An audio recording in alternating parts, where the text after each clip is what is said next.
नमस्ते साथीहरू, आजको यो भिडियोमा म 3x3 पजल्स गेम कसरी सजिलो तरिकाले सल्भ गर्न सकिन्छ भनेर बताउन गइरहेको छु। जस गेमले हाम्रो सोच्ने क्षमता, लजिक र फोकस पावर राम्रो बढाउँदछ। 1 देखि 9 सम्म नम्बर हुन्छ। 1 2 3 4 5 6 7 8 9 1 2 3 रो 1 2 3 3x3 पजल्स गेम सल्भ गर्दा दुईटा ट्रिकलाई ध्यान दिनुपर्छ।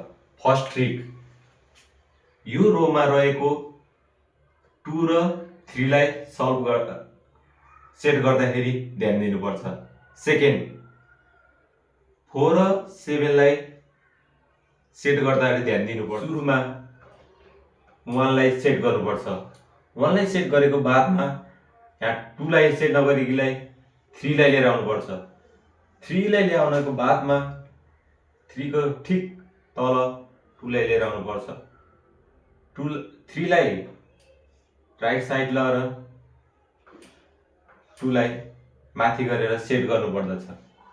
फर्स्ट ट्रिक यो 4 र 7 लाई सेट गर्नुपर्दछ।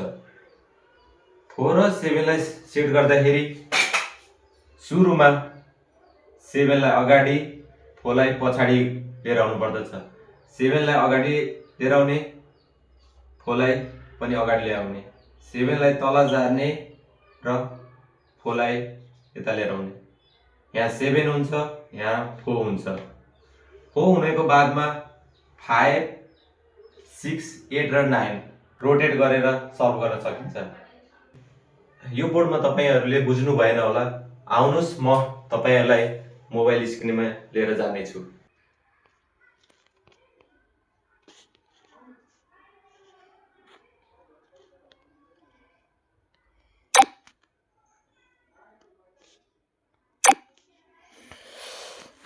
सुरुमा 1 लाई सेट गर्ने।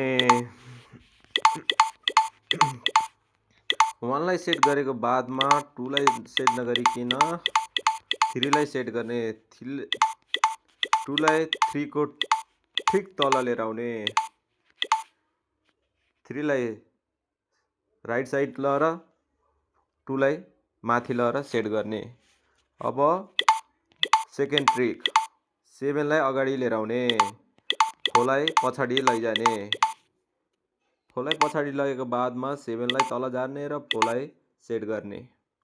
अब यसलाई सिधा रोटेट गरेर, यसरी रोटेट गरेर हजुरले 3x3 cube number puzzle game solve गर्न सक्नुहुनेछ। यदि तपाईलाई यो भिडियो मन परे लाइक गरिदिनुहोस्, च्यानललाई सब्स्क्राइब गरिदिनुहोस् र भिडियोमा गएर कमेन्ट छोडिदिनुहोस्।